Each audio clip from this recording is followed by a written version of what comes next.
Our business is Opeka Auto Repair. We've been in business since 1951. My dad was fortunate enough to be able to open 2 extra locations for us.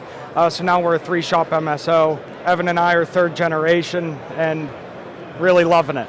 Having all the OEM certifications is super valuable for us. It's been great to be able to call Nick at Great Lakes and get any support that we need. You know, they're right on it, not only with replacement parts, but, you know, like I said, training, any kind of support that our guys say they need, Car-O-Liner's always there for us. We love it.